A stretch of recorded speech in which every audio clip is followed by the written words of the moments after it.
আসলে গণভোটটা আগে হলে সমস্যা কি আর গণভোটটা নির্বাচনের দিন হলে সমস্যা কি? দুই দল রিজিড কেন?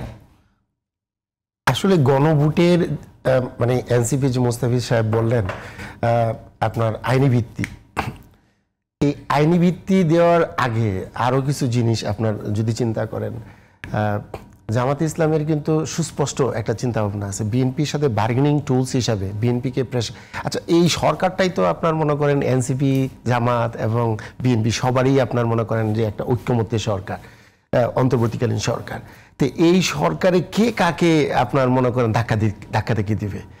এখানে যদি একটা ঐক্যমত্য কমিশন ছিল যারা এইটাকে আপনার রাজনৈতিক দলগুলাকে আপনার একটা চেইনের মধ্যে এনে একটা আপনার পরিমণ্ডলে এনে তাদের সাথে আলোচনা করে এইখান থেকে জিস্ট একটা পয়েন্ট বের করে নিয়ে আসার জন্য, সেইখানে দেখেন কিছু জিনিস আছে যে জিনিসগুলা আপনার একদম বার্গেনিং টুলস হিসাবে ইউজ হয়েছে। যেমন পিআরের যে ইস্যুটা, এই পিআরের যে ইস্যুটা কোন কক্ষে, উচ্চ কক্ষে নাকি নিম্ন কক্ষে? আমি শেষ করি। জামাত এইখানে বলতেছে যে নিম্ন কক্ষে, নিম্ন কক্ষে ঐক্যমত্য কমিশন ছিল না, না এটা ছিল না আমিও জানি, এবং যারা এই জামাত ইসলাম কিন্তু এই পিআর নিয়ে কখনো আপনার ওই ঐক্যমত্য কমিশন কখনো এজেন্ডা অন্তর্ভুক্ত করেন না, কিন্তু এইটাকে ওনারা একটা বার্গেনিং টুলস হিসেবে ইউজ করতেছে। এখন এই বার্গেনিং টুলস হিসেবে ইউজ করতে গিয়ে এই পিআরটাকে আপনার উচ্চ কক্ষে ফিক্স করার জন্য, এই উচ্চ কক্ষে ফিক্স করতে গিয়ে যদি বিএনপি পিআরের ইস্যুটা আপনার উচ্চ কক্ষে ফিক্স করে ফেলে, তাহলে আপনি এই গণভোট আপনার যেদিন সংসদ নির্বাচন হবে ওই দিন হইলেও জামাতের কোনো সমস্যা নেই, ইভেন এনসিপিরও কোনো সমস্যা না। মানে আপনি বিএনপি চাইলো যে আমি ওই উচ্চ কক্ষে পিআর পদ্ধতি মেনে নিলাম, তো বিএনপি কেমন ইমপ্লিমেন্ট করবো এটা? এই রাজনৈতিক দলগুলোর ভিতরে যদি ঐক্যমত্য হয়, হ্যাঁ আপনার 91 যেভাবে হয়েছিল 3 জোটের মধ্যে যেভাবে ঐক্যমত্য হয়েছিল, ঐক্যমত্যে কিন্তু আপনার প্রেসিডেন্সিয়াল গভর্নমেন্ট থেকে ট্রান্সফরমেশন হয়েছিল। তো এইখানে আপনার 30টা দল 25টা দল অলরেডি সিগনেচার করছে, এনসিপি যদি সিগনেচার করে 26টা দল হবে। তো সেই ক্ষেত্রে আপনার তারা এটাকে পরবর্তী যে সংসদের যে আপনার কাঠামোটা হবে, যেটা ওই যে আপনার ঐক্যমত্য কমিশন বলেই দিয়েছে যে 270 দিনের মধ্যে আপনার তারা একটা করবে আপনার, মানে পরবর্তী সংসদে আপনি উচ্চ কক্ষের কথা বলছেন? হ্যাঁ, এই মুহূর্তে তো উচ্চ কক্ষের কনসেপ্ট নিয়ে আসার কোনো সুযোগই নাই।